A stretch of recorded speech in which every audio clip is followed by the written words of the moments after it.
Good morning guys. इससे पहले हम लोगों ने पहली क्लास में जो डिस्कस किया था उसको आज कंटिन्यू करना है। तो हम लोगों ने डिस्कस किया था कि कैसे चैप्टराइजेशन कैसे है, और चैप्टराइजेशन ऐसे नहीं कि बस आर्बिट्रेरली किसी ने चैप्टराइज कर दिया हो, उसके पीछे भी रीजनिंग है, और अगर हम उस रीजनिंग के साथ चैप्टराइजेशन को समझे तो शायद उसको बेहतर याद रखना उसको आसान हो जाए। और इसलिए हम लोग उसके साथ उसकी जो रीजनिंग है, जो सिलसिला है, उसका जो सिस्टम है, जो उसके पीछे एक रीजनेबल नेक्सस है, जैसे आपने कॉन्स्टिट्यूशन में भी पढ़ा होगा, एक रीजनेबल नेक्सस जैसी कोई चीज होती है, किसी भी चीज में कोई रिलेशन है, रीजनेबल रिलेशन। तो जो चैप्टर्स हैं उसके पीछे भी कुछ रीजन है कि पहले ऐसे चैप्टर्स क्यों हैं, उसके बाद दूसरे तरह के चैप्टर्स क्यों हैं, इस तरह की जो ऑफेंसेस हैं वो पहले क्यों हैं, उससे कुछ अलग तरह के ऑफेंसेस उसके बाद में क्यों हैं, क्यों ऑफेंस अगेंस्ट बॉडी जाकर के 300 के अराउंड है, 299 से शुरू होता है, उसके बाद क्यों प्रॉपर्टी है, प्रॉपर्टी में किस तरह की प्रॉपर्टीज हैं, ऑफेंसेस रिलेटेड टू डॉक्यूमेंट्स क्यों बाद में है। तो इसके पीछे भी एक रीजनिंग है। कल हम लोगों ने डिस्कस किया कि चैप्टर 5 तक क्या चीजें हैं। तो हमने देखा कि पहले तो सबसे पहले आईपीसी का जो स्कीम है उसमें सबसे पहले डेफिनेशंस आते हैं, एक्सप्लेनेशंस आते हैं, उसके बाद जो जनरलिटी है, स्पेसिफिक ऑफेंस से पहले हम जनरल चीजों की बात करें, क्योंकि वो जनरल चीजें जो हैं, जनरल एक्सप्लेनेशंस हो या जनरल एक्सेप्शंस हो, दोनों चीजें थ्रू आउट आईपीसी एप्लीकेबल हैं। ऑफेंसेस कुछ भी हो, whether it be offence against human body, offence related to property, offence against society, related to religion, nuisance, anything, तो हर जगह उन जनरल एक्सप्लेनेशंस और एक्सेप्शंस की जरूरत हर जगह है। जो जनरल एक्सेप्शंस हैं वो हर जगह ऑटोमेटिकली अप्लाइड, हम अलग से हमें कहने की जरूरत नहीं है कि हाँ इस पर्टिकुलर ऑफेंस में जनरल एक्सेप्शन एप्लीकेबल होगा, बल्कि जनरल एक्सेप्शंस हर जगह थ्रू आउट द आईपीसी पूरे स्कीम में उसकी जो वैल्यू है, उसका जो मतलब है, उस पर्टिकुलर चैप्टर या उस तरह के जो कॉन्सेप्ट्स हैं, उसका जो रेलेवेंस है वो इसलिए है क्योंकि वो जनरली हर जगह एप्लीकेबल है, इसलिए जनरल एक्सेप्शन है। जनरल एक्सप्लेनेशंस में वही बात है कि अगर पर्सन जैसा कोई वर्ड है तो वो हर जगह कहीं भी पर्सन यूज हो रहा है तो अलग से उसको एक्सप्लेन करने की जरूरत ना पड़े। हम हर जगह वो जो भी एक्सप्लेनेशन है, जो भी एक्सेप्शंस हैं, उसको बिना स्पेसिफिक रेफरेंस के उसको हम मान लेते हैं कि वो हर जगह एप्लीकेबल है, तो इसलिए वो चीजें जनरल थी। तो चैप्टर 5 तक जनरल चीजें हैं। अबेटमेंट की भी अगर आप बात करें तो चैप्टर 5 में है, चैप्टर 5 हमने कल जाना कि क्या है, अबेटमेंट है, अबेटमेंट ऑफ ऑफेंसेस। अब अबेटमेंट की बात करते हैं, अबेटमेंट भी जनरल है, अबेटमेंट ऑफ एनी ऑफेंस, यानी आप किसी ऑफेंस को अबेट कर रहे हैं, और अगर अबेटमेंट अपने आप में एक ऑफेंस है तो वो हर ऑफेंस के साथ इसी तरह के कॉन्सेप्ट को हम कैरी करेंगे, चाहे अबेटमेंट मर्डर का हो, अबेटमेंट थेफ्ट का हो, अबेटमेंट डकैती का हो, ऑफेंस रिलेटेड टू प्रॉपर्टी को कमिट करते वक्त हम उसको अबेट करें या कुछ भी करें, तो उसकी जनरलिटी है। तो अबेटमेंट भी एक जनरल कॉन्सेप्ट है। तो हमने इसलिए देखा कि जो सारी जनरल चीजें हैं वो चैप्टर 5 तक है। हमने देखा कि पहले क्या है, तो एक्सटेंट टाइटल की बात करते हैं, फिर एक्सटेंट और टाइटल के बाद हम लोग डेफिनेशंस की बात करते हैं, डेफिनेशंस के बाद हम लोग एक्सप्लेनेशन, जनरल एक्सप्लेनेशंस की बात करते हैं, नहीं उसके बाद हम लोग एक्सटेंट की बात करते हैं, जनरल जो इंट्रोडक्शन में हम लोग बात करते हैं, फिर जनरल एक्सप्लेनेशंस की बात करते हैं, फिर हम लोग पनिशमेंट की बात करते हैं जो जनरल है चैप्टर 3 में, उसके बाद जनरल एक्सप्लेनेशंस की बात करते हैं, उसके बाद जनरल एक्सेप्शंस की बात करते हैं, एक्सप्लेनेशन तो पहले ही है चैप्टर 2 जो डेफिनेशन है, उसके बाद पनिशमेंट, और फिर जनरल एक्सेप्शंस की बात करते हैं, उसके बाद अबेटमेंट की बात करते हैं। ये सारी चीजें जनरल है। इसके बाद हम आते हैं कि और एक ब्रॉडर क्लासिफिकेशन है। जब आप चैप्टर 6 से स्टार्ट करेंगे तो देखेंगे कि ऑफेंसेस किस तरह के हैं। तो हमने ये देखा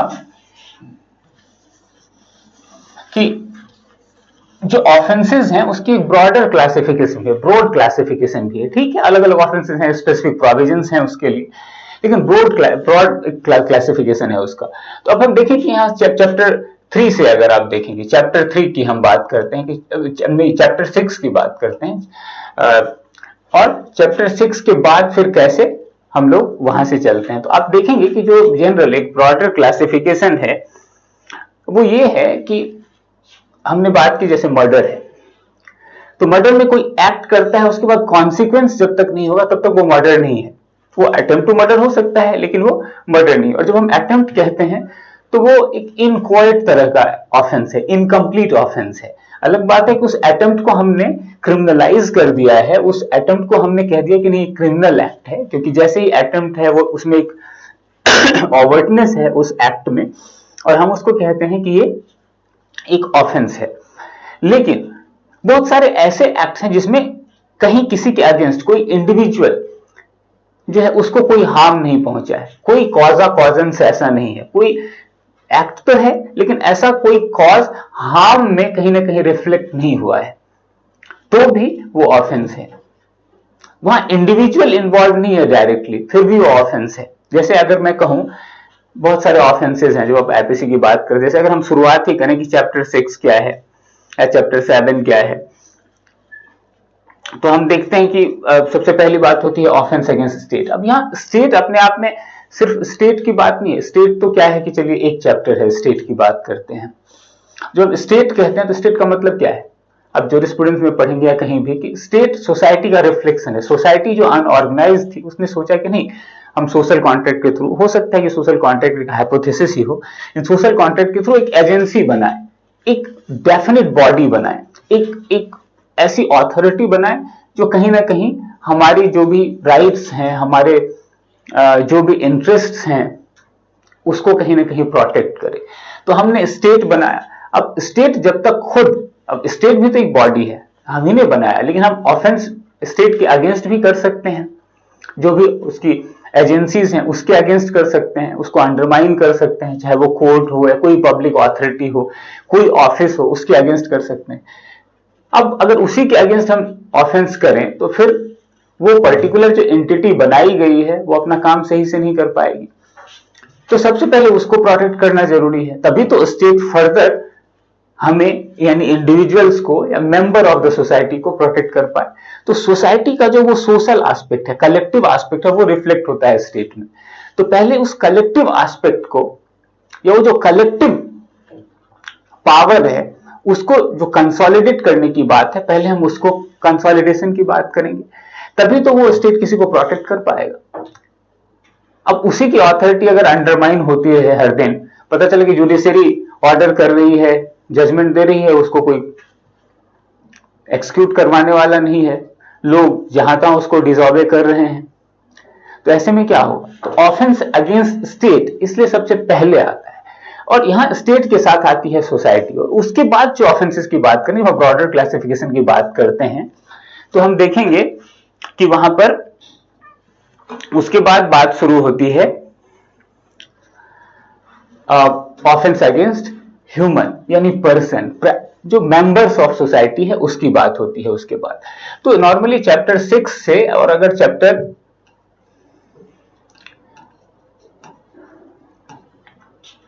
15 तक की बात करें तो आप देखेंगे कि ये ऑफेंस अगेंस्ट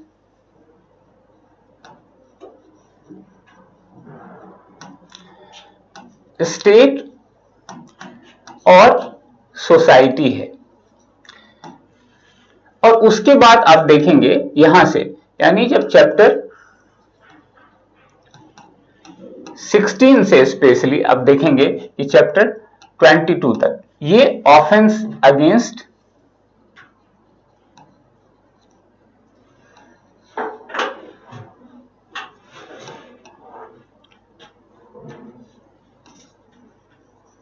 पर्सन्स। अब ये पर्सन कुछ भी हो सकता है, पर्सन से रिलेटेड कोई भी एस्पेक्ट हो सकता है, पर्सन की प्रॉपर्टी भी हो सकती है, लेकिन वहां कहीं, और इसमें दो जो सबसे बड़ा फर्क है वो यहां पर जो है, जरूरी नहीं कि कोई कॉन्सिक्वेंस हो एज सच, कोई बात अपने आप में ही ऑफेंस है, क्योंकि स्टेट को हार्म पहुंचा नहीं पहुंचा ये उसी में इम्प्लिसिट है, ऐसा आप नहीं कहेंगे। जैसे अगर कहीं कि offence against weights and measures, या कहीं कि अगर कॉन्टरफिटिंग ऑफ क्वाइन है, इस तरह के ऑफेंसेस हैं, तो जैसे ही आपने क्वाइन को कॉन्टरफीट किया वैसे ही वो ऑफेंस हो गया। अब ये जरूरी नहीं कि उस कॉन्टरफीटेड क्वाइन को लेकर के किसी पर्टिकुलर इंडिविजुअल को ठगा जाए, इसकी जरूरत नहीं है वहां पर।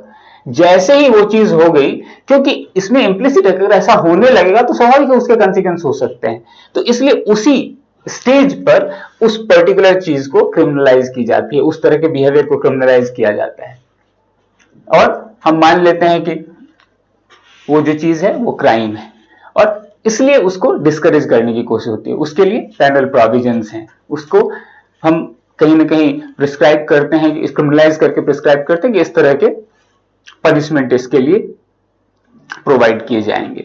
तो ये बहुत जरूरी चीज है। इसलिए पहले जो फोकस है, इसकी भी रीजनिंग है कि पहले इसलिए फोकस है कि जो स्टेट और सोसाइटी इन जनरल के अगेंस्ट जो ऑफेंसेस हैं उसको हम पहले जगह दे रहे हैं। चैप्टर 6 to 15 जो जनरल चीजें हैं, जहां इंडिविजुअल नहीं भी इन्वॉल्व है तो भी ऐसा लगता है कि ये थ्रेट टू द सोसाइटी है।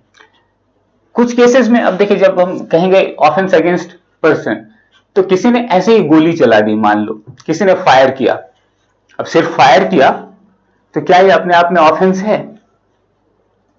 हो सकता है अगर इसको स्टेट कहीं ना कहीं क्रिमिनलाइज करे तो। जैसे आप कहते हैं कि आर्म्स एक्ट होता है, उसके लिए बहुत सारी चीजें हैं कि हाँ, अब अनऑथराइज्ड वे में कोई ऐसे वेपन्स नहीं रख सकते। अब सारे वेपन्स के साथ ऐसी बात नहीं है, कुछ ही वेपन्स के साथ है। घर में चाकू कोई रख सकता है और मर्डर करने के लिए चाकू भी काफी है, या बहुत सारे अदर मीन्स भी हो सकते हैं उसके लिए।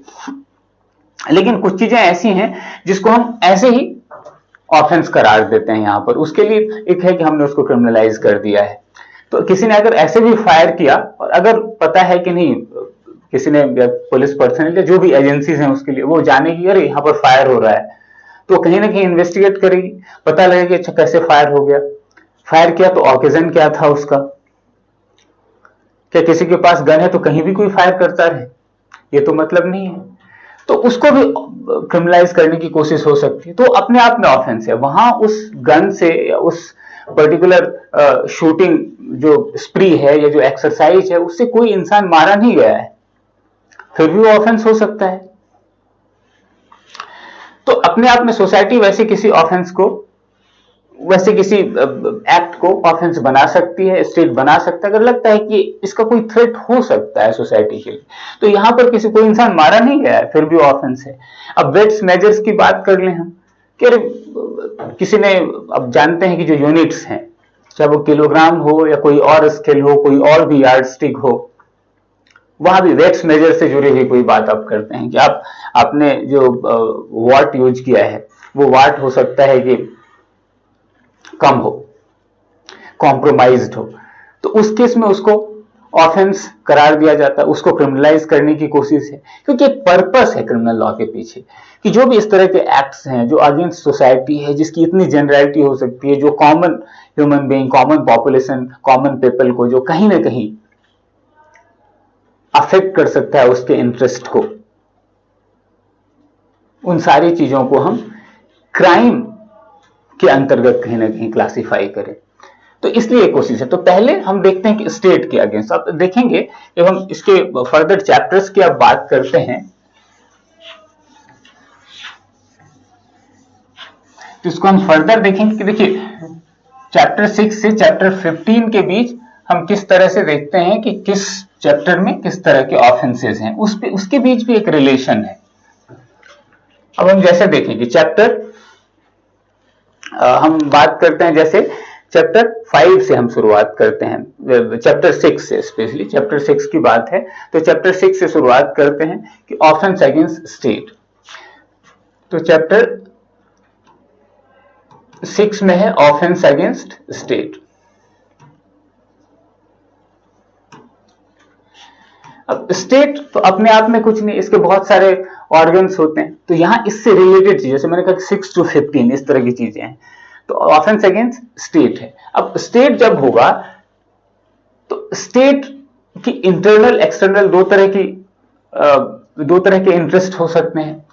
स्टेट अपने आप में एक यूनिट है, एक इंटैक्ट यूनिट है, और स्टेट पूरी दुनिया तो नहीं, एक छोटा स्टेट हो सकता है, कोई बड़ा स्टेट हो सकता है।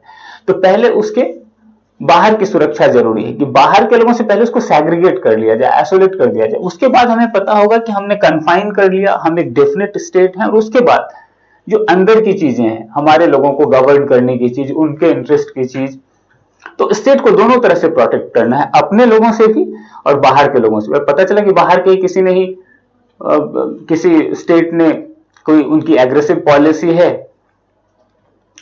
उसने आपके ऊपर कहीं ना कहीं इन्वेजन कर दिया, तो उस केस में क्या होता है कि स्टेट ही नहीं रहेगा। तो वहां स्टेट को कहीं ना कहीं प्रोटेक्ट करने की जरूरत है। उसके लिए किसकी जरूरत होती है? चैप्टर 7 की हम बात करें तो यहां पर इसलिए जो सेकंड इंपॉर्टेंट एस्पेक्ट है स्टेट के प्रोटेक्शन के लिए वो है क्या? आर्मी, नेवी, एयरफोर्स का होना। जो मिलिट्री फोर्स है, डिफेंस फोर्स है, उसकी बात हम करते हैं। तो यहां पर क्या है? इसलिए ऑफेंस, अब स्टेट के प्रोटेक्शन के लिए आर्मी, नेवी, एयरफोर्स जरूरी है। तो आर्मी, नेवी, एयरफोर्स को भी प्रोटेक्ट करने की जरूरत है किसी चीज से, तो इसलिए offence against army, navy and air force की हम बात करते हैं जस्ट नेक्स्ट टू चैप्टर 6। उसके बाद किसकी बात होगी? इसलिए रीजनेबली ऐसा लगता है एक आम बात कि अदरवाइज कोई पर्टिकुलर ऑफिस का नाम लिए बिना अगर ऐसे ही एक इंसर्जेंसी फैल जाए किसी स्टेट में, तो स्वाभाविक रूप से जितनी भी एजेंसी है वो सबके अगेंस्ट एक थ्रेट की तरह की चीज होगी। तो ऐसा ना हो, इसलिए जरूरी है कि आम तौर पर जो शांति है उसको कहीं ना कहीं बरकरार रखने की जरूरत होती है। तो आम तौर पर जो शांति है मतलब peace, tranquillity in the state. अब पीस और ट्रैंक्विलिटी की बात होगी तो कहीं भी पीस, ट्रैंक्विलिटी को अगर कहीं कोई डिस्टर्ब कर रहा है तो उसको क्रिमिनलाइज करने की जरूरत है। तो चैप्टर 8 आप देखेंगे कि ऑफेंस अगेंस्ट पब्लिक ट्रैंक्विलिटी, आप देखेंगे यहां पर ऑफेंस अगेंस्ट पब्लिक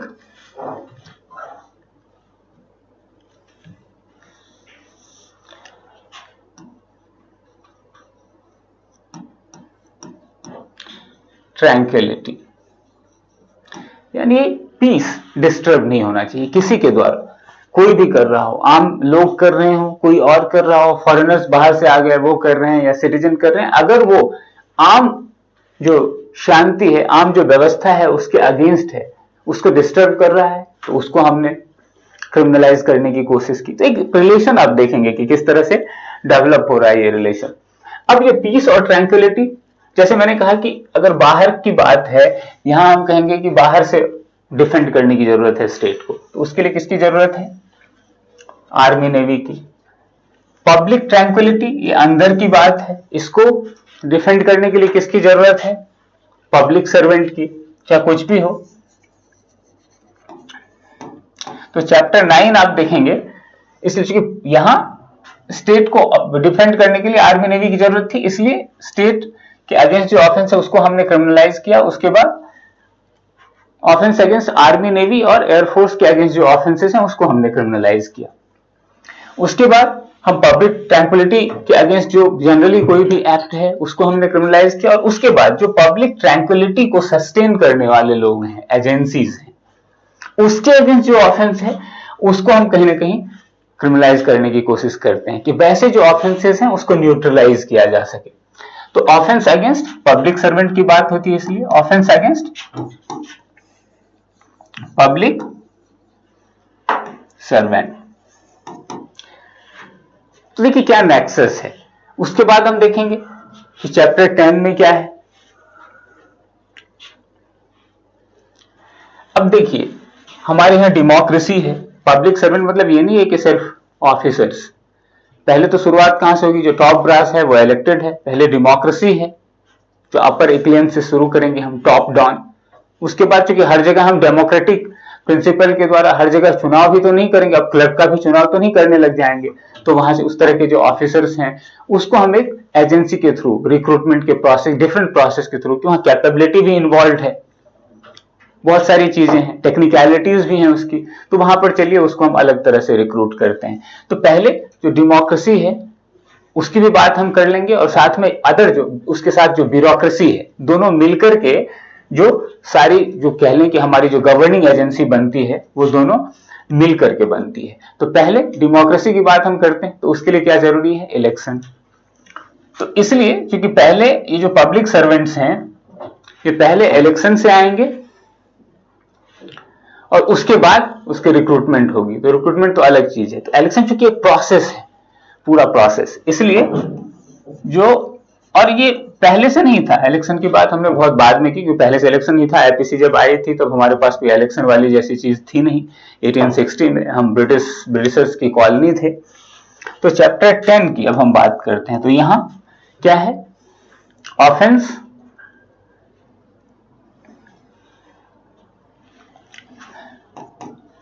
जो है रिलेटिंग टू इलेक्शन।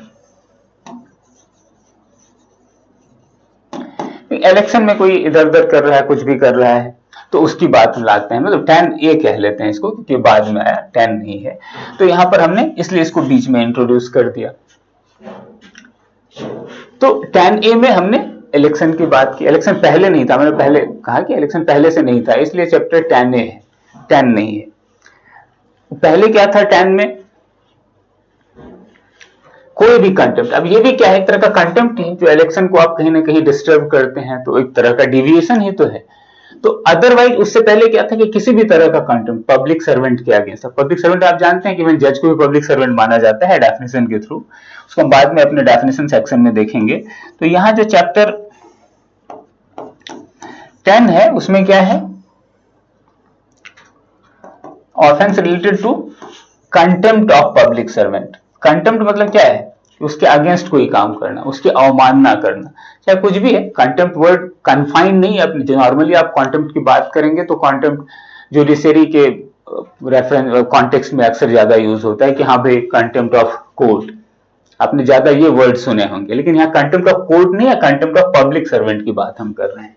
तो कंटेम्प्ट ऑफ पब्लिक सर्वेंट की बात कर रहे हैं, तो ये सारे यहाँ पर जो भी, मतलब पब्लिक सर्वेंट की ऑथोरिटी को कहीं ना कहीं प्रोटेक्ट करने के लिए, उनकी जो इंटीग्रिटी है उसको कहीं ना कहीं सस्टेन करने के लिए, प्रोटेक्ट करने के लिए, उन सारे ऑफिसेस की जो सैंक्टिटी है उसको कहीं ना कहीं प्रोटेक्ट करने के लिए इस तरह के ऑफेंस बनाने की जरूरत पड़ती है, कंटेम्प्ट ऑफ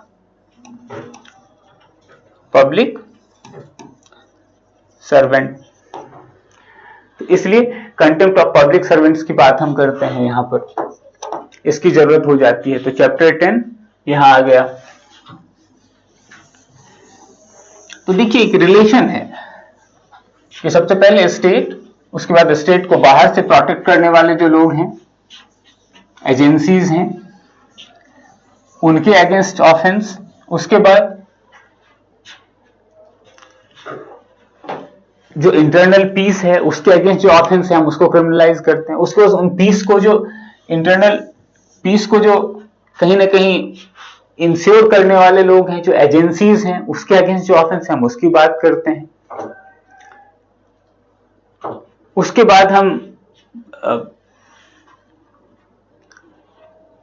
जो इलेक्शन है, जो पब्लिक सर्वेंट्स के कंटेम्प्ट की बात करते हैं कि उसका कंटेम्प्ट नहीं हो। ऑफेंस अलग चीज है कि उनके अगेंस्ट स्टेट, ऑफेंस का मतलब क्या होता है कि ठीक है किसी, जैसे पुलिस पर्सनल हैं उसके अगेंस्ट आप कुछ नहीं कर सकते, या कोई अदर ऑफिसर्स हैं उसके अगेंस्ट आप कुछ काम ऐसे हैं जो आप नहीं कर सकते इस ऑफिस। लेकिन कहीं जो उनकी ऑथोरिटी है उसको आप नहीं मान रहे हैं, तो इसको भी आपने कहीं ना कहीं क्रिमिनलाइज करने की कोशिश की है थ्रू आईपीसी। तो ये सारी चीजें होगी। तो हमने देखा चैप्टर 10 तक ये चीजें हैं। उसके बाद आप देखेंगे, ये तो सबसे पहले एक कॉमन बात होती है। तो पब्लिक सर्वेंट मतलब मैंने कहा कि वो इंक्लूडिंग जजेस हैं। अब पब्लिक सर्वेंट तो बहुत सारे काम करते हैं। पब्लिक सर्वेंट जुडिशरी में भी हैं हमारे यहाँ, अदरवाइज भी हैं, एजुकेटिव में भी हैं, जुडिशरी में भी हैं। उसको हमने फिर स्पेसिफाई करने की कोशिश की। तो जब हम चैप्टर 11 की बात करते हैं तो किसी भी तरह से कॉन्टेम्प्ट तो हो गया, डायरेक्ट कॉन्टेम्प्ट, और जो हम कहीं ना कहीं उसको इंटरफियर करने की कोशिश करते हैं उसमें कुछ भी, चाहे अब हम बात करेंगे तो जैसे चैप्टर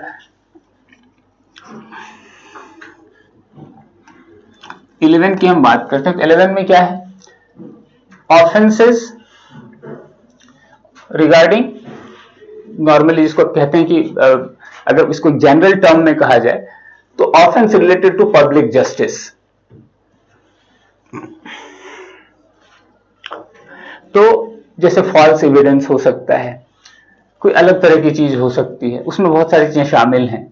तो फॉल्स एविडेंस और ऑफेंस अगेंस्ट पब्लिक जस्टिस, सबसे पहली चीज यही हो सकती है ना, जस्टिस में कोई क्या करेगा, डायरेक्टली जो पब्लिक सर्वेंट के अगेंस्ट है कोई ऑफेंस हो तो हमने पहले ही डिस्कस कर लिया, कुछ भी कर सकता है कोई, उसको कहीं हो सकता है कहीं कोई हार्म पहुंचाए या कुछ भी करे। यहाँ ऑफिस का जो फंक्शन है, जो उसका काम है, उसकी जो फंक्शनिंग है, उसमें कोई इंटरफियर कर रहा है, हम उसकी बात कर रहे हैं। तो चैप्टर 11 उससे थोड़ा फर्दर आगे जाता है। जैसे तो यहां पर क्या है, जैसे फॉल्स एविडेंस देना, false evidence and offence against public justice. तो इसलिए चैप्टर 11 में ये है। इस तरह के ऑफेंसेस की पहले हम बात करेंगे। इसमें क्या है, जैसे इंडिविजुअल को आप कुछ नहीं कर रहे, आप ऑफिस जो एजेंसीज हैं, जो स्टेट है उसकी जो एजेंसीज हैं, उसकी जो फंक्शनिंग है, कहीं ना कहीं आप उसके अगेंस्ट कुछ ना कुछ कर रहे हैं, चाहे वो डायरेक्टली करें, किसी पब्लिक सर्वेंट को आप हार्म पहुंचाएं, या उसका जो भी फंक्शन है उसमें कहीं ना कहीं आप इंटरफियर कर रहे हैं। तो ये सारी चीजों को हम क्रिमिनलाइज करने की कोशिश कर रहे हैं। तो चैप्टर 11 इसकी बात करता है।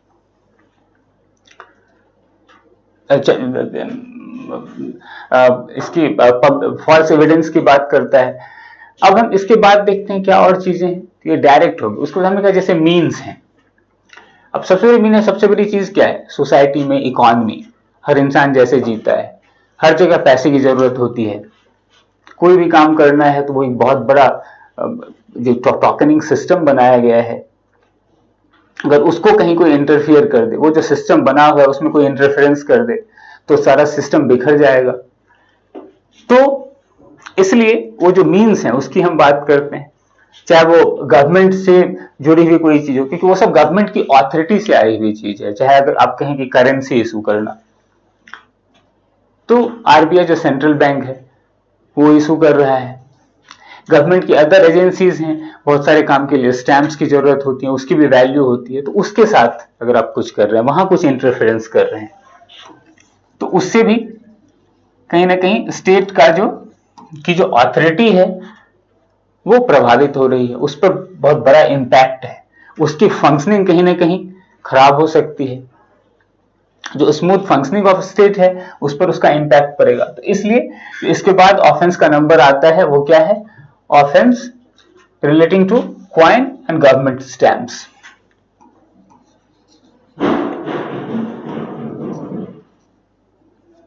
To coin and government stamps.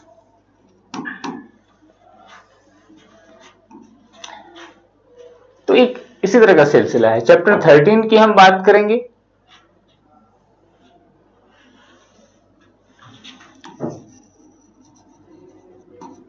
हमने पहले इसकी बात की थी अभी डिस्कस करते हुए कि offence relating to weights and measures.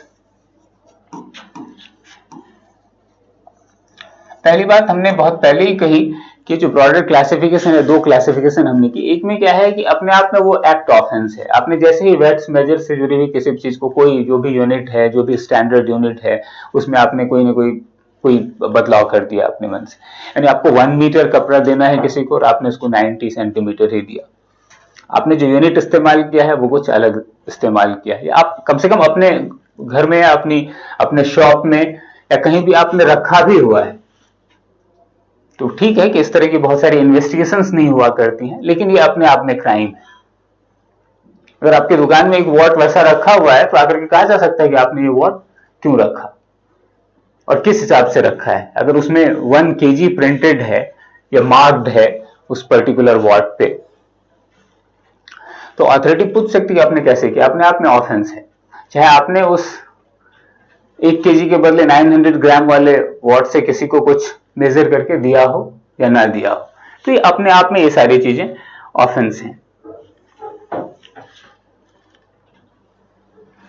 उसके बाद इसलिए चैप्टर 14 आ जाता है, ये भी कुछ इस तरह की चीज है। अब यहां क्या है, offence affecting the public health, safety, convenience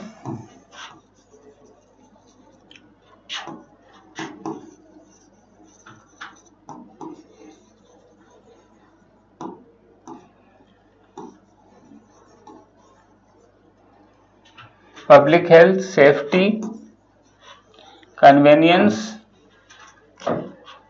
और ये फिजिकल चीजें भी हैं और यहां पर कुछ एब्स्ट्रैक्ट चीजें भी इन्वॉल्व हैं, टेंजिबल इनटेंजिबल दोनों। पब्लिक का इंटरेस्ट सिर्फ ऐसा नहीं कि बाह्य चीजों में, ओवर्ट चीजों में है, जो मेटेरियल चीजों में है, उसका इंटरेस्ट जो सोसाइटी में और भी चीजें हैं, जो मान्यताएं हैं, जो वैल्यूज हैं, जो मोरालिटी जो एक्सरसाइज होती है, जो कॉमन परसेप्शन है, जो डिसेंसी है वहां पर, वो बहुत सारी चीजें, चाहे वो ड्रेसिंग सेंस हो, कल्चरल एस्पेक्ट्स हैं उसमें, सिर्फ मेटेरियल एस्पेक्ट नहीं है, सिर्फ इकोनॉमिक एस्पेक्ट नहीं है, बल्कि जो कल्चरल एस्पेक्ट्स हैं वो भी इन्वॉल्व हैं, क्योंकि सोसाइटी का इंटरेस्ट अपने कल्चर को भी सस्टेन करने में है। इसलिए यहां पर पब्लिक हेल्थ, सेफ्टी, कन्वीनियंस के साथ डिसेंसी और मोरल्स भी हैं, डिसेंसी एंड मोरल्स।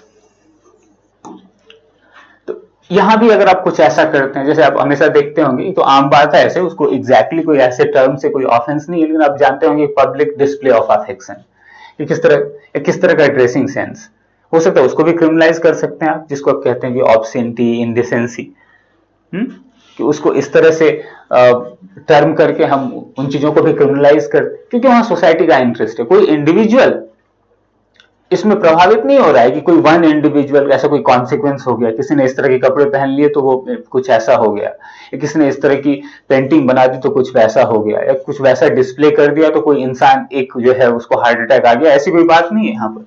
ऐसा कोई कॉन्सिक्वेंस हुए बिना भी वो क्राइम है, क्योंकि that is against the common standard, the way society thinks, जो भी उसका परसेप्शन है कि हाँ सोसाइटी में डिसेंसी का क्या मतलब है। ठीक है, वो डिफाइन करने की चीज है, वो बड़ा कठिन है, तो आगे देखें, जैसे बहुत बड़ा एक केस है, यहाँ हम बाद में डिस्कस करेंगे ये सब, जब स्पेसिफिकली ऑफेंसेस डिस्कस करेंगे, रणजीत डी उढ़ेसी वाला केस, कि कोई पर्टिकुलर नॉवेल क्यों नहीं बिक सकता है, उसको क्यों बैन कर दिया जाता है। आप जानते हैं कि भाई आपका सेंसर बोर्ड है, वो सिनेमा को सर्टिफाई करता है, कैटेगरी में बांटता है कि हाँ भाई इसको कैसे लोग देख सकते हैं, किस तरह के हॉल में देखा जाएगा, किस तरह के लोग वहां देख सकेंगे, एज ग्रुप क्या होगा, यू ए समथिंग, बहुत तरह के सर्टिफिकेशंस हैं, क्लासिफिकेशंस हैं उसके लिए।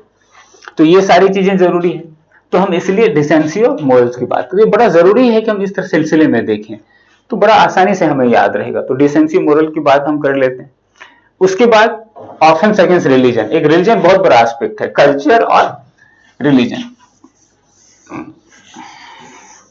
तो कल्चर तो जिनका रिलीजन नहीं है उनका भी है, इसलिए कल्चर पहले आया, वो एस्पेक्ट्स पहले आए जो इरेस्पेक्टिव ऑफ रिलीजन जो ऑफेंसेस हो सकते हैं।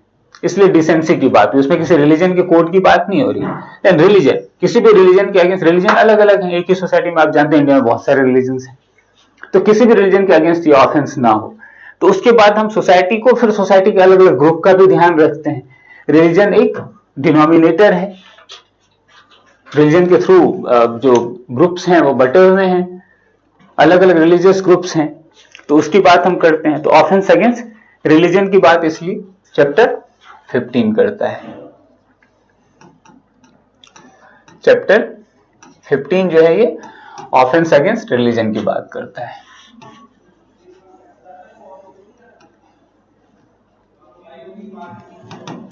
रिलीजन की बात करते हैं, तो हमने पहले कहा कि 6 to 15 offence against state and society, तो ये यहां पर खत्म हो जाता है, यानी चैप्टर 15 के साथ ये सारी चीजें खत्म होंगी।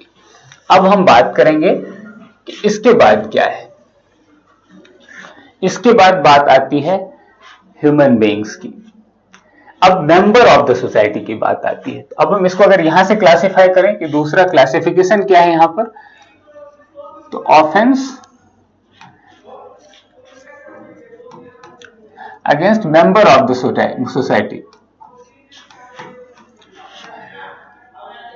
नॉर्मली ये क्या है, ह्यूमन बीइंग,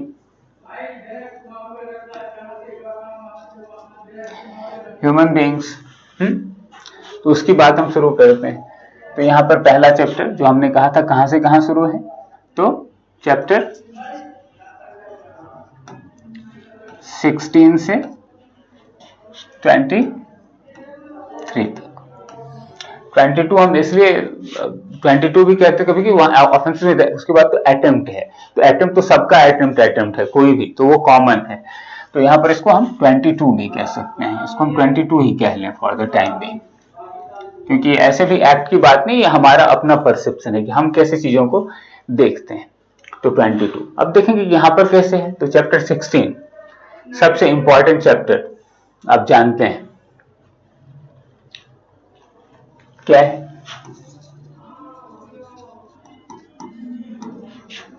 सबसे पहली चीज, अब मेंबर्स की बात होगी, ह्यूमन बींग्स की बात होगी, तो सबसे पहले आपको क्या प्यारा है?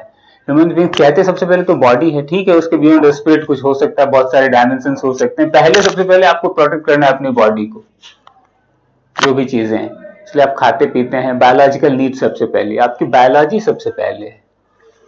तो ऑफेंस अगेंस्ट ह्यूमन बॉडी, जो कुछ भी नहीं है, जो बेवकूफ है, जो स्पिरिचुअली जीरो है, बस 2 पैर हाथ वाला है, उसका भी प्रोटेक्शन जरूरी है, उसकी भी प्रोटेक्शन जरूरी है। पहले वो रहेगा तभी तो आगे कोई बात होगी। उसके बाद हो सकता है कि वो स्पिरिचुअली बहुत आगे जाए, लेकिन पहले तो बॉडी है एक इंसान, पहले वो जानवर है या बॉडी है, पहले वो बायोलॉजिकल बीइंग है, उसके बाद वो कुछ और है। तो पहले उसकी जो बायोलॉजिकल एस्पेक्ट है उसकी बात, तो ऑफेंस अगेंस्ट ह्यूमन बॉडी।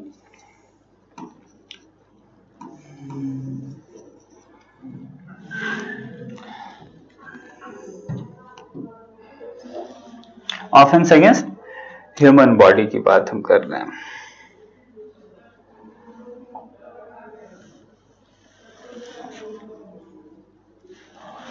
तो ऑफेंस अगेंस्ट ह्यूमन बॉडी,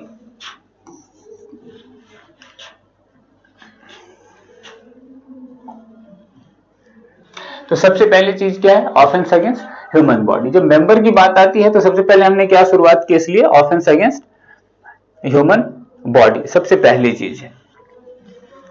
तो पहले बॉडी को प्रोटेक्ट कर लिया। अब बॉडी प्रोटेक्ट होगी तो उसके बाद क्या है? बात तो टेंजिबल की ही पहले करनी है। तो चैप्टर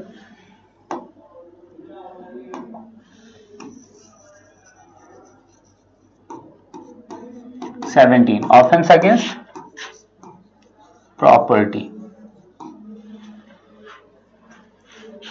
अब बॉडी और प्रॉपर्टी दो ब्रॉडर एस्पेक्ट्स आ गए कि बॉडी प्राइमरीली और उसके बाद प्राइमरीली प्रॉपर्टी, इसको हमने प्रोटेक्ट करने की कोशिश की। तो दोनों के अगेंस्ट जो ऑफेंसेस हैं उसको हमने क्रिमिनलाइज किया। इसके बाद क्या आएगा, क्या लगता है इसके बाद किस चीज का इंपॉर्टेंस हो सकता है? हमने बॉडी को प्रोटेक्ट कर लिया, प्रॉपर्टी को प्रोटेक्ट कर लिया। प्रॉपर्टी इन जनरल, प्रॉपर्टी को हमने प्रोटेक्ट किया। अब प्रॉपर्टी की भी बेसिस हो सकती है बहुत सारी चीजें, इसलिए दो बहुत इंपॉर्टेंट चैप्टर हैं। इसके बाद ठीक है कि रेलेवेंस वाइज या इंपॉर्टेंस वाइज आप कह सकते हैं कि कोई चैप्टर उतना इंपॉर्टेंट नहीं। आप सभी जानते हैं कि सभी इंफेसिस इसलिए पढ़ते वक्त लोग कहते हैं हाँ भाई मर्डर, कल्पिट होमिसाइड, उसके बाद फिर आ जाती है कि थेफ्ट, डकैती, रॉबरी, फॉर्जरी, बहुत सारी चीजें, चीटिंग, क्रिमिनल मिसएप्रोप्रिएशन, ये सारी चीजें आती है, तो इस पर ज्यादा फोकस लोग करते हैं। खैर इंपॉर्टेंट तो सब कुछ का है, लेकिन सबसे पहले इंसान की बॉडी जरूरी है, इसलिए इसका इंपॉर्टेंस इतना ज्यादा है। आप हमेशा इस पर बहुत ज्यादा ध्यान देते हैं, ठीक है। उसके बाद बाकी चीजें कहीं कहीं रेलिगेटेड होती है आपके कॉन्शियस में कि अरे वो कितना इंपॉर्टेंट है। लेकिन अब होलिस्टिकली जब आप पढ़ते हैं पूरा एपीसी को, तो हर चीज की इंपॉर्टेंस है। एग्जाम पर्पज से भी हर चीज की इंपॉर्टेंस है, क्योंकि एक ही चीज बहुत ज्यादा पूछी गई है तो थोड़ा डिविएट भी होता है। आउट ऑफ 5-11 सेक्शंस कुछ भी पूछा जा सकता है। तब यहां पर चैप्टर 18 की बात करते हैं। तो प्रॉपर्टी हमने कह ली, तो प्रॉपर्टी इन जनरल।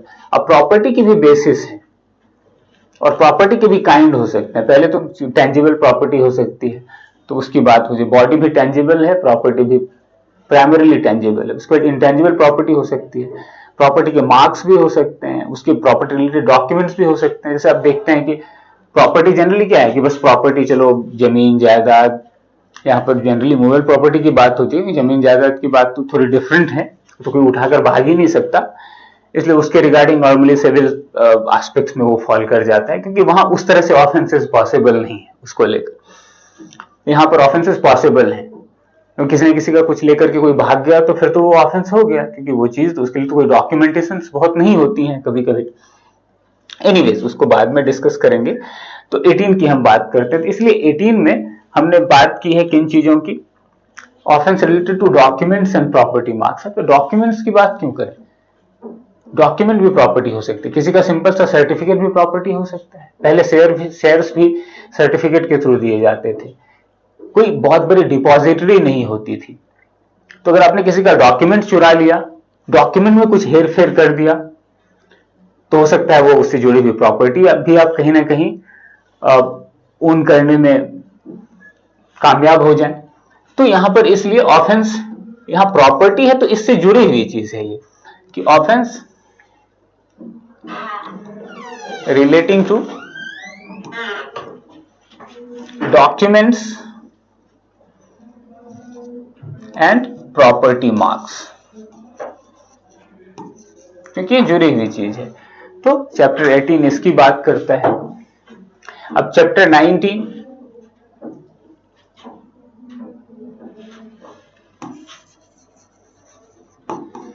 अब ये जो यहाँ प्रॉपर्टी है, डॉक्यूमेंट्स में क्या आता है, डॉक्यूमेंट्स में प्रॉपर्टी रिलेटेड क्या होगी, नॉर्मली कॉन्ट्रैक्ट्स हो सकते हैं कि डॉक्यूमेंट में ये बात है कि हाँ ये प्रॉपर्टी इस तरह से इसके पास गई, या इस डॉक्यूमेंट के थ्रू उसमें ये कहीं ना कहीं एग्रीमेंट है कि ये प्रॉपर्टी इस तरह से इसके पास जा सकती है, वो बेसिस है। डॉक्यूमेंट प्रॉपर्टी की इंटाइटलमेंट की एक बेसिस हो सकती है। तो प्रॉपर्टी, उसके बाद डॉक्यूमेंट, और डॉक्यूमेंट में क्या होगा, नॉर्मली कॉन्ट्रेक्चुअल बातें हो सकती हैं, उसके थ्रू किसी को आपने कोई प्रॉपर्टी थोड़ी देर के लिए ट्रस्ट किया तो उसकी कोई बात हो सकती है। तो इसलिए यहां पर हम कॉन्ट्रेक्चुअल एस्पेक्ट पर ध्यान दें। तो offence related to breach of contract of service, उसके थ्रू कोई सर्विस हो सकती है। तो ऑफेंस रिलेटिंग टू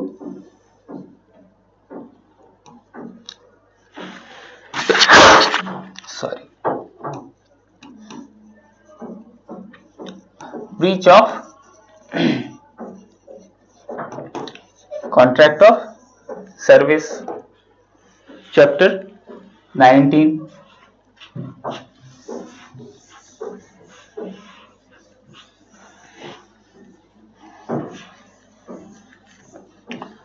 तो इस तरह से एक सिलसिला है बना हुआ कि क्यों किसके बाद कौन सा चैप्टर है, उसकी इंपॉर्टेंस क्या है। जिस तरह से इंपॉर्टेंस है उसी तरह से वो चीजें कहीं ना कहीं पूरे एक्ट में, पूरे स्टैट्यूट में उसका ऑर्डर भी है। इंपॉर्टेंस का मतलब ये है, मैंने पहले ही कहा कि आप ये कहेंगे कि इंपॉर्टेंस ह्यूमन बॉडी की कम है क्या, नहीं।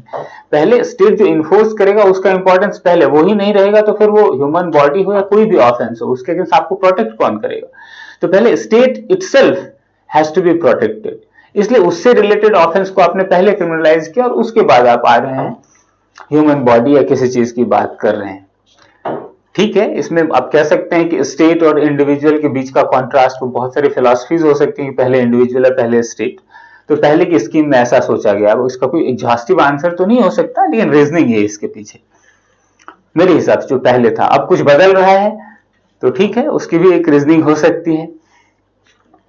ये पहले लाइफ लिबर्टी का इंपॉर्टेंस है, कॉन्स्टिट्यूशन भी कहता है पहले फंडामेंटल राइट है, लेकिन वहां भी पहले आप स्टेट को डिफाइन तो एटलीस्ट करते ही हैं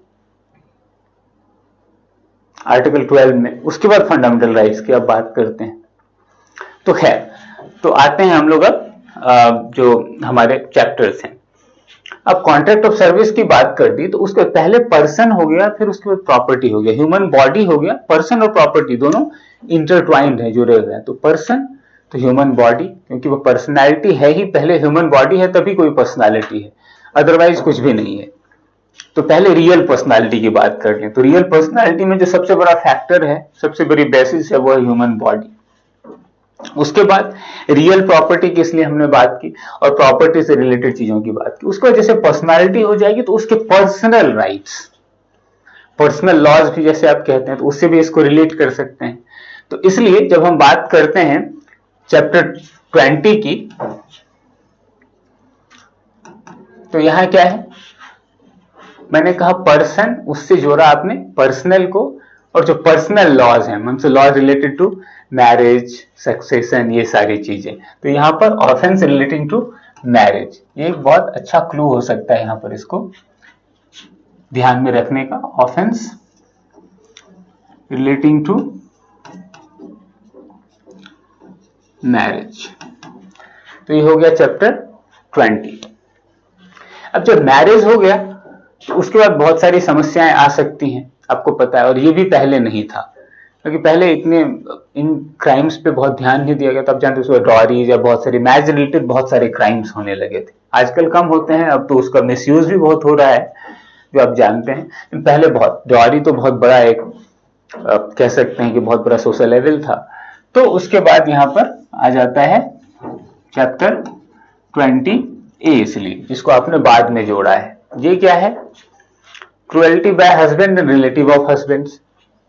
कि मैरिज में स्वाभाविक है कि पैट्रियार्कल सिस्टम में जो वुमेन है वो रिसीविंग एंड पे है, उनके साथ बहुत ज्यादा गलत हुआ है, जैसा आप जानते हैं।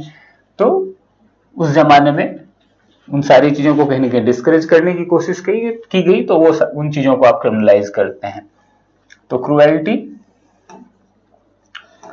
बाय हस्बैंड,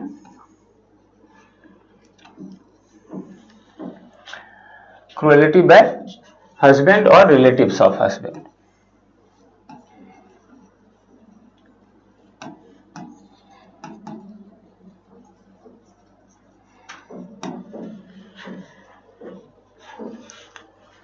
अब ये हो गई पर्सनल एस्पेक्ट। अब मैंने कहा कि पर्सन, बॉडी, उसके बाद उसका सोशल एस्पेक्ट आता है। सबसे पहले नीड आती है बायोलॉजिकल नीड्स, उसके बाद आता है सेफ्टी, सोशल नीड्स।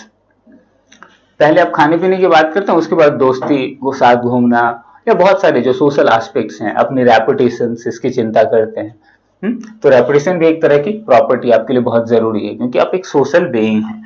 तो उसके बाद इसलिए चैप्टर 21 में बात आती है किस चीज की? आपके रेपुटेशन की। इसलिए इस चैप्टर में रखा गया है डिफेमेशन को, यानी पर्सनल एस्पेक्ट्स। उसके बाद जो चैप्टर 22 है उसमें आती है बात क्रिमिनल इंटिमिडेशन। अब ये क्रिमिनल इंटिमिडेशन हर चीज से जुड़ा हुआ हो सकता है, रेपुटेशन से भी जुड़ा हुआ हो सकता है। मैं आपको बदनाम कर दूंगा, मैं आपकी प्रॉपर्टी ले लूंगा। इंसल्ट, जिसमें इसमें क्रिमिनल इंटिमिडेशन के साथ चीज आती है। जो दूसरा कॉन्सेप्ट है यहां पर क्रिमिनल इंटिमिडेशन के बाद, वो है इंसल्ट अनॉयंस। और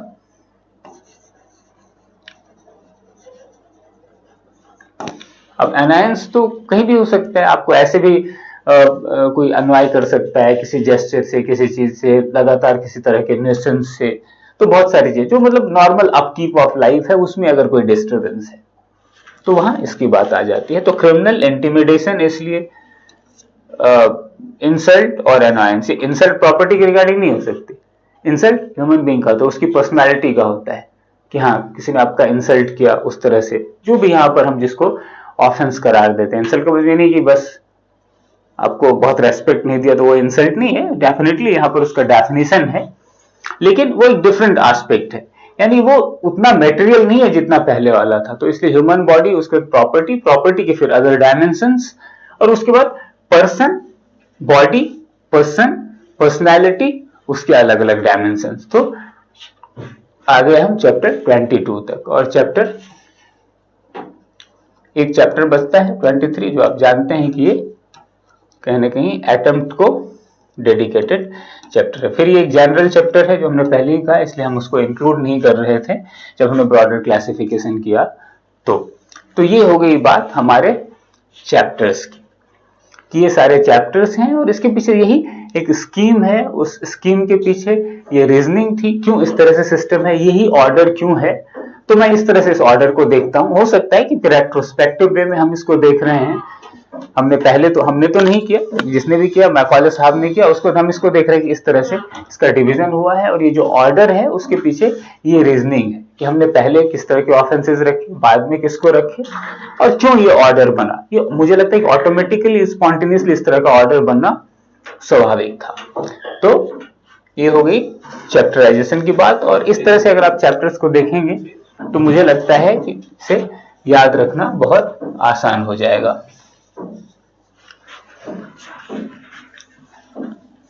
तो आज हम लोग शुरुआत करते हैं पहले सेक्शन से आईपीसी को चैप्टराइजेशन की बात हमने कर ली। अब हम शुरू करते हैं कि हाँ भाई वन बाय वन जो सेक्शंस हैं, ऑफेंसेस हैं, जनरली कैसे आईपीसी शुरू होती है, जुरिस्डिक्शन क्या है, एक्सटेंट क्या है, बहुत सारी चीजें, और उसके बाद स्पेसिफिकली जो डेफिनेशंस हैं और ऑफेंसेस हैं उसको डिस्कस करने की शुरुआत करेंगे। तो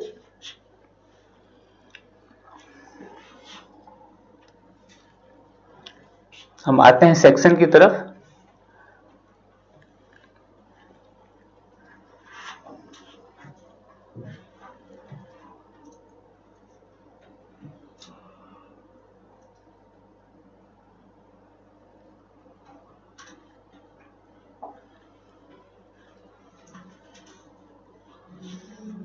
ये है आईपीसी, आपके सामने ओपन हो रहा है।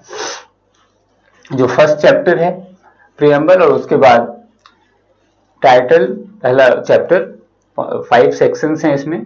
Title and extent and operation of the code, punishment of offences. यहां से हम शुरुआत करते हैं फर्स्ट सेक्शन से।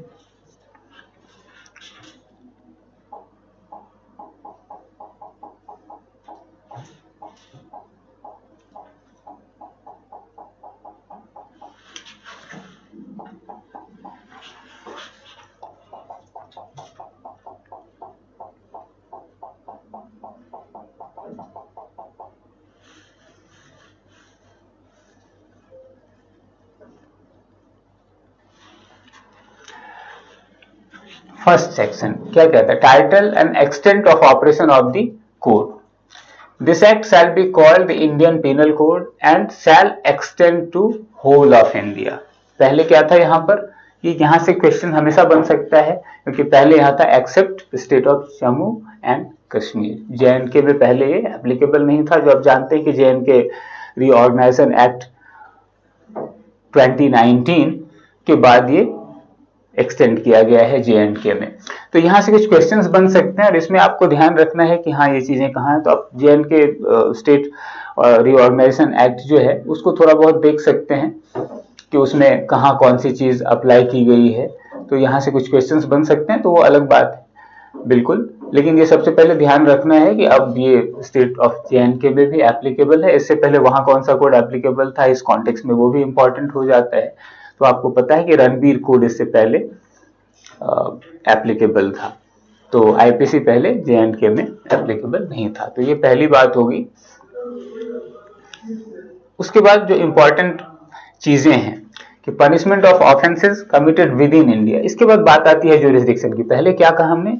जो एक्सटेंट, जो इंट्रोडक्शन है उसमें सबसे पहले बात हो रही है एक्सटेंट की, कि कहाँ एप्लीकेबल है। और एक्सटेंट अलग चीज है और जुरिस्डिक्शन अलग चीज है, क्योंकि जुरिस्डिक्शन में सिर्फ एरिया का एस्पेक्ट इंपॉर्टेंट नहीं होता, बल्कि जो लोग हैं, कहाँ वो पर्टिकुलर कोई एक्ट कहीं कमिट किया जा रहा है, उसका कॉन्सिक्वेंस कहाँ फॉलो हो रहा है, किस तरह के लोग भी इंपॉर्टेंट होते हैं, क्योंकि जुरिस्डिक्शन सिर्फ टेरिटोरियल नहीं होता है। जुरिस्डिक्शन में सबसे ज्यादा इंपॉर्टेंस सिर्फ टेरिटरी का नहीं है, बल्कि इन चीजों का भी इंपॉर्टेंस है कि किस तरह के लोग उसमें इन्वॉल्व हैं, किस तरह के लोगों को आप, जैसे आप देखेंगे कॉन्स्टिट्यूशन में फॉरेनर्स भी इंडिया में आएंगे तो उन्हें कुछ राइट्स अवेलेबल हैं, और कुछ राइट्स ऐसे हैं जो सिर्फ सिटीजन्स को ही मिलते हैं, उनके लिए अवेलेबल हैं। तो यहां दो तरह के एस्पेक्ट हैं, यानी ज्योग्राफिकली भी इंडिया में कोई भी प्रोटेक्टेड है थ्रू फंडामेंटल राइट, और ज्योग्राफिकली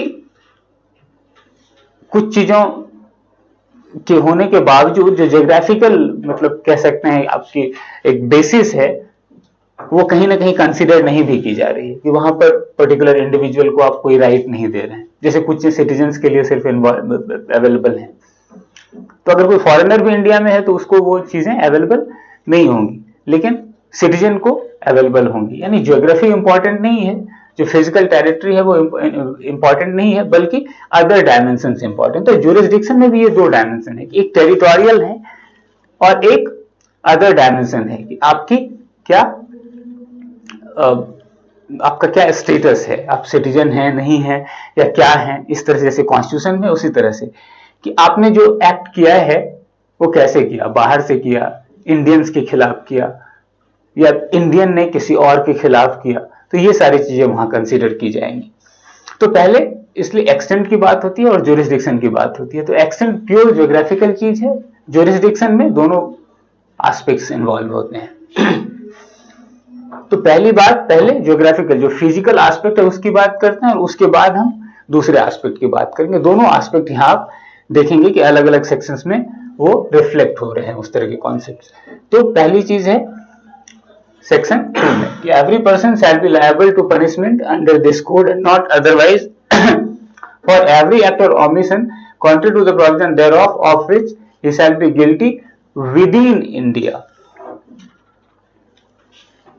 तो यहां पर ये ज्योग्राफिकल एस्पेक्ट है कि within India, he shall be guilty within India according to the code. यहां पर अगर इस कोड के अगेंस्ट कुछ भी हो रहा है और उसने वो एक्ट इंडिया में कमिट किया तो वो लायबल है।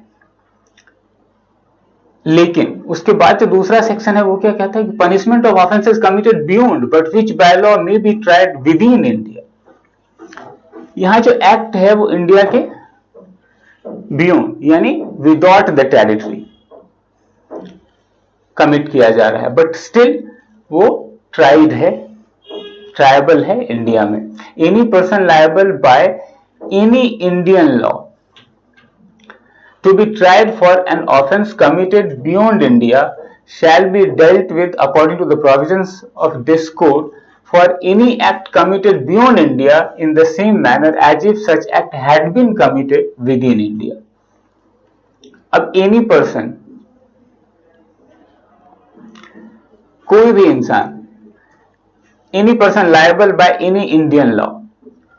अब any Indian law का मतलब क्या हो सकता है यहां पर अगर हम इसको एक्सप्लेन करें, जैसे आप कहेंगे कि इंडियन ने बायगेमी की, बायगेमी इंडिया में ऑफेंस है। अगर उस इंसान ने कहीं और की सिटीजनशिप ले ली और फिर जाकर के वहां बायगेमी की है तो वो ऑफेंस होगा इंडिया में या नहीं होगा, क्योंकि वो पहले इंडियन सिटीजन था, यहां पर किसी से उसने शादी की और वहां जाकर के उसने दूसरी शादी कर ली। अब ये भी हो सकता है कि वो बायगेमी उस कंट्री में भी ऑफेंस हो और उस इंसान के अगेंस्ट वहां पर कोई जो भी एजेंसी है वहां पर उसके अगेंस्ट कोई केस करे या उसको स्यू करे, उसको प्रोसिक्यूट करे उस पर्टिकुलर कंट्री में, उस लीगल सिस्टम की जो भी प्रोसेस मैकेनिज्म प्रोसीजर्स हैं उसके थ्रू। और वही इंसान अगर वहां पर प्रोसिक्यूट नहीं हो रहा है तो उस केस में क्या होगा, क्या इंडियन लॉज अगर उसको ऑफेंस मानती है तो वो इंडिया में प्रोसिक्यूट किया जा सकेगा या नहीं किया जा सकेगा। तो ये जो सेक्शन है उस पर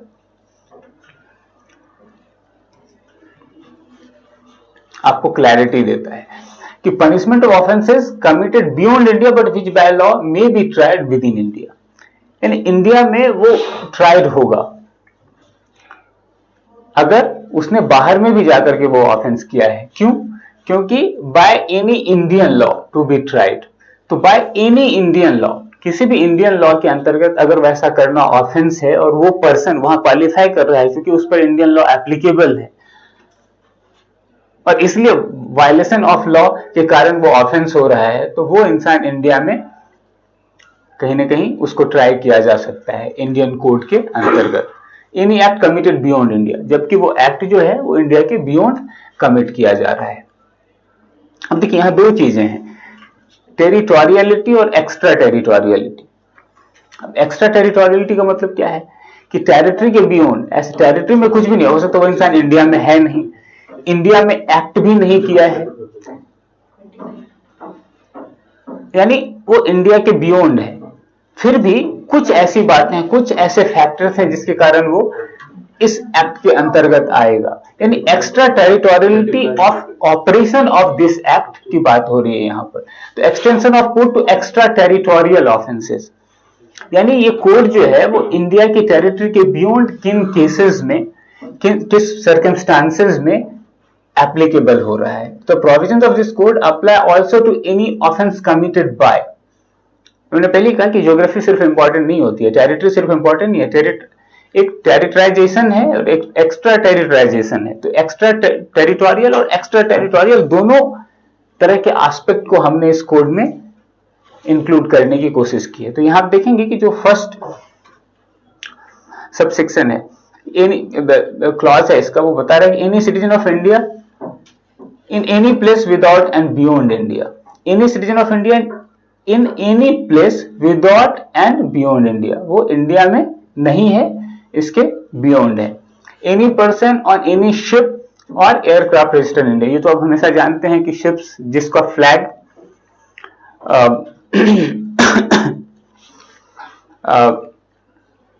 जिस कंट्री के फ्लैग के अंदर सेल कर रहा है उस कंट्री का ही माना जाता है, वो नहीं उसकी टेरिटरी, जो एक्सटेंडेड टेरिटरी है किसी भी कंट्री की, वो उसके शिप तक मानी जाती है।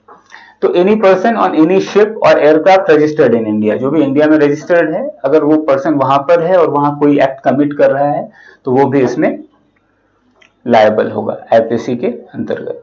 उसके बाद any person in any place without and beyond India committing offence targeting a computer resource located in India. अब देखिए ये कॉन्सिक्वेंस की बात है कि वो कहीं भी है, कोई पर्सन है, he is doing something finally which is causing any you can say harm, any you can say loss to any computer resource located in India. तो वो कहीं भी है, फिर भी अगर उसका एक्ट इंडिया में, उसके एक्ट का जो रिजल्ट है वो इंस्यू हो रहा है इंडिया में, कॉन्सिक्वेंस इंडिया में जो प्रॉपर्टी है उस पर, आप जानते हैं कि कंप्यूटर रिसोर्सेज के साथ ये बात है कि सॉफ्टवेयर के थ्रू किसी भी तरह का कॉन्टेमिनेशन किया जा सकता है, तो वो कहीं से भी कर रहा है, चाहे वो हैकिंग के थ्रू करे या किसी भी अदर जो मीन्स हैं, प्रोग्रामिंग या सॉफ्टवेयर रिलेटेड मीन्स के थ्रू अगर वो कर रहा है, तो वो सारे ऑफेंसेज जो है इंडिया में ट्रायबल होंगे। अब इसकी एक्सप्लेनेशन भी है कि the word offense includes every act committed outside India which if committed in India would be punishable under this code। अब ये भी जरूरी है कि वो एक्ट अगर इस कॉन्सेप्ट के साथ इसको इंक्लूड किया गया है कि वो चूंकि कहीं ना कहीं इंस्यू हो रहा है इंडिया में उसका कॉन्सिक्वेंस, तो वो एक्ट अगर इंडिया में किया जाता तो भी वो ऑफेंस होता, तभी अगर वो बाहर भी किया जा रहा है तो ऑफेंस माना जाएगा। ऐसा नहीं कि अगर इंडिया में होता वो ऑफेंस नहीं और बाहर हो रहा है तो ऑफेंस होगा, ऐसा कुछ नहीं। ये जरूरी है कि वो ऑफेंस अगर इंडिया में होता तो भी एक ऑफेंस होता, और अगर इंडिया के बाहर हो रहा है और कॉन्सिक्वेंस इंडिया में इंस्यू हो रहा है तो उस केस में हम उसको कहीं ना कहीं इस एक्ट के अंदर क्रिमिनलाइज करने की कोशिश कर रहे हैं। B. The expression computer resource shall have the meaning assigned to it in clause K of subsection 1 of section 2 of Information Technology Act। आपको पता है कि एक डेफिनेशन को हम लोग कहीं भी रेफर कर सकते हैं, जैसे बहुत सारे ऐसे डेफिनेशंस हैं कि अब आईपीसी भी अगर ऐसा कहता है कि नहीं, सिटीजन की जो डेफिनेशन है वो जो हमारे यहाँ कॉन्स्टिट्यूशन में जो डेफिनेशन है उसी को हम अप्लाई करेंगे, तो बार बार डेफिनेशन क्लॉज को इंक्लूड करना और इनकॉर्पोरेट करने की जो एक अननेसेसरी जो एक प्रोसेस है उससे बचने के लिए इस तरह के रिसोर्ट्स हम लोग कहीं ना कहीं लेते हैं अपने स्टैट्यूट्स में। तो जो मीनिंग है इस कंप्यूटर रिसोर्स की, वो जो मीनिंग इंफॉर्मेशन टेक्नोलॉजी में एक्ट में है वही मीनिंग यहाँ भी मानी जाएगी। बहुत सारे ऐसे, जैसे आप जानते हैं जनरल क्लॉजेज एक्ट है, तो जनरल क्लॉज एक्ट को भी बहुत सारे एक्ट्स में रेफर किया जाता है कि नॉर्मल अगर कोई टर्म है तो उसकी क्या मीनिंग होगी। तो जो जनरल क्लॉज एक्ट में है हम उसी मीनिंग को कहीं ना कहीं मानकर उस पर्टिकुलर एक्ट में भी उसको ट्रीट करते हैं, उस पर्टिकुलर कॉन्सेप्ट को। अब इसकी इलस्ट्रेशन भी है कि A who is a citizen of India commits a murder in Uganda, he can be tried and convicted of murder in any place in India in which he may be found. अब यहां जो jurisdiction है वो कहां extend कर रहा है? Territory पर एक्सटेंड नहीं कर रहा है, ज्यूरिसडिक्शन प्राइमरीली एक्सटेंड कर रहा है या कंसीडर कर रहा है किसको? तो सिटीजन को।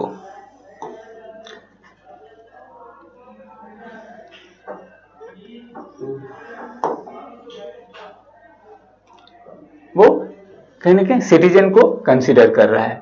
तो सिटीजन इंडियन है, उस पर इंडियन एक्ट या आईपीसी एप्लीकेबल है, तो वो कहीं भी मर्डर कर रहा है तो वो, अगर हो सकता है कि युगांडा एक मॉडर्न लीगल सिस्टम नहीं है, या हो सकता है कि वहां फेलियर ऑफ, आप कह सकते हैं कि डेमोक्रेसी है, फेलियर ऑफ एडमिनिस्ट्रेशन है। ऐसे केसेस में हो सकता है किसी इंसान को कैसे प्रॉब्लम है, हो सकता है उसको युगांडा लेकर चला जाए और वहां पर जाकर मर्डर कर ले। तो अगर यहाँ पर सिर्फ टेरिटोरियल एप्लीकेशन ऑफ एक्ट होता या कोड होता तो वो पर्सन हमेशा बच सकता है। या अगर जैसे मैंने अभी देखा है कि शिप, एयरक्राफ्ट, वहां पर कोई एक्ट कमिट हो रहा है, तो अगर वो इंडिया में होता, सिर्फ इसी चीज को कंसीडर किया जाता एक्ट के अंदर कि हाँ तभी वो क्राइम कर सकता है, तो कोई भी इंसान आसानी से एयरक्राफ्ट या शिप या कुछ भी एक नाव लेकर ले जा सकता है और समंदर में जाकर उसने किसी का मर्डर कर दिया, तो इस तरह से वो स्किप कर सकता है क्रिमिनल लायबिलिटी को। तो यहां पर हमारी कोशिश है कि नहीं, जो इंडियन सिटीजन है अगर वो कहीं भी जाकर के कोई मर्डर कर रहा है, दूसरे देश, दूसरे कंट्रीमैन की भी हत्या कर रहा है, तो वो इंडिया में लायबल होगा। सिमिलरली, तो who is citizen of India but commits murder in Uganda, he can be tried and convicted of murder in any place in India in which he may be found। और ये तो jurisdiction की बात है, मतलब convenience के लिए India में कहीं भी वो तो ट्राई करने की बात है, लेकिन एप्लीकेबिलिटी ऑफ एक्ट तो थ्रू आउट इंडिया के लिए है। अगर वो कहीं दिल्ली में मिल रहा है तो स्वाभाविक है कि यहाँ का कोर्ट, यहाँ की पुलिस उसको, तो जुरिस्डिक्शन का डिफरेंट इशू है कि जो यहाँ पर आप देखते हैं कि नॉर्मली लोग क्लेम भी करते हैं कि मुझे यहाँ नहीं वहां ट्राई किया जाए, एप्लीकेशन भी होती है। सीआरपीसी में इस तरह के प्रोविजंस हैं, सीपीसी में इस तरह के प्रोविजंस हैं, आप देखेंगे तो जुरिस्डिक्शन इशू है। तो कहीं भी तो जो एप्लीकेबिलिटी ऑफ एक्ट है वो सिर्फ फिजिकल टेरिटरी तक कन्फाइंड नहीं है, बल्कि उसके अदर डायमेंशंस हैं। हमने देखा क्या क्या डायमेंशंस हैं। तो पहली चीज है टेरिटरी, टेरिटोरियल, उसके बाद उसकी बेसिस क्या है कि सिर्फ टेरिटरी में वो एक्ट हो रहा है तो हम उसको कहीं ना कहीं अपने ज्यूरिसडिक्शन में इंक्लूड करते हैं। दूसरी चीज है कि अगर वो सिटीजन है, ये भी हो सकता है कि इंडियन सिटीजन के अगेंस्ट कहीं कोई एक्ट हो तो भी हम उसको इंक्लूड कर सकते हैं।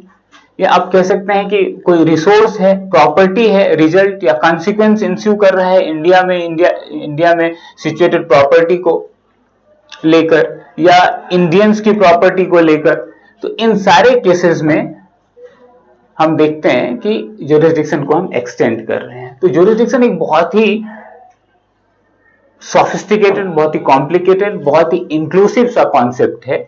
इसलिए क्योंकि अब ठीक है कि ऐसा अगर है कि किसी, आप देखेंगे कि जब आप प्राइवेट इंटरनेशनल लॉ की बात करते हैं तो किसी जगह पर दो तरह के लॉज इन्वॉल्व हो सकते हैं, तो वहां पर ये भी एक बहुत बड़ा डिस्प्यूट होता है कि कौन सा लॉ एप्लीकेबल होगा। ऐसे मैंने मैरिज का एक एग्जांपल दिया कि कोई इंडियन बाहर जाकर कहीं बैगमी करता है, तो अगर वहां वो ऑफेंस है और वहां का लॉ एप्लीकेबल है उस पर, तो हो सकता है कि उसकी बहुत सारी थियरीज हों या दोनों कंट्री के बीच कोई अंडरस्टैंडिंग हो कि कौन सी कंट्री उसको ट्राई करेगी। या मर्डर के केस में ही अगर वो युगांडा में मर्डर कर रहा है तो पहले तो युगांडन गवर्नमेंट है वहां पर, उसके भी एक्ट्स होंगे, उसके भी युगांडा पेनल कोड हो सकता है। तो according to that particular code अगर वो वहां ट्रायबल है उसका ऑफेंस, तो वहां ट्राई होगा। या बाद में उसके रिगार्डिंग आप कह सकते हैं कि एक्स्ट्राडिशन है, वहां अगर ट्राई नहीं हो रहा है तो इंडिया उस पर्टिकुलर एक्यूज्ड को हो सकता है उसको फ्यूजिटिव मानकर उसके एक्स्ट्राडिशन की बात करे और इंडिया में ट्राई हो। लेकिन वो डिफरेंट इशू है कि हाँ भाई दो कॉन्फ्लिक्ट हो सकते हैं, कॉन्फ्लिक्ट ऑफ लॉज हो सकते हैं, कॉन्फ्लिक्ट ऑफ ज्यूरिसडिक्शन हो सकते हैं कि दो कंट्री के बीच applicability of law, right to try a particular person. लेकिन जो इंडिया की आईपीसी है, फिलहाल हम इसे डिस्कस कर रहे हैं, तो जो आईपीसी है वो एक्सटेंड कर रही है यहां तक कि इन सारे केसेस में हम उस एक्ट को या उस अक्यूज्ड को या इन सारे बेसिस पर, चाहे उसकी सिटीजनशिप है या कॉन्सिक्वेंस है, इन सारे बेसिस पर हम उसको ट्राई कर सकते हैं। तो ये सारे डायमेंशंस हो गए ज्यूरिसडिक्शंस से रिलेटेड कि किस किस केस में कोई भी अक्यूज्ड यहां पर ट्राई किया जा सकता है। आईपीसी की ज्यूरिसडिक्शन क्या है टेरिटरी को लेकर और उसकी इंडिविजुअलिटी को लेकर और कॉन्सिक्वेंसेस को लेकर, किसी एक्ट के कॉन्सिक्वेंस को लेकर के हम इन सारी चीजों को कंसीडर करते हैं। क्योंकि देखा आपने कि प्रॉपर्टी भी, अगर प्रॉपर्टी को कोई लॉस हो रहा है, कंप्यूटर रिसोर्सेज की हमने बात की, कहीं और है वो इंसान, वहां से बहुत ही कह सकते हैं कि बहुत ही एब्स्ट्रैक्ट वे में वो कुछ कर रहा है, डायरेक्टली उसने कोई फिजिकल एक्ट नहीं किया है। Through software, through any other technical electronic means उसने कोई हार्म किया, तो उस केस में वो ट्राई किया जा सकता है इंडिया में। तो ये सारी चीज होगी ज्यूरिसडिक्शन के रिगार्डिंग। आज की क्लास हम यही कंक्लूड करते हैं और आगे हम फिर जो हमारा चैप्टर 2 है उसके साथ हम आगे डिस्कस करेंगे। Okay, thank you.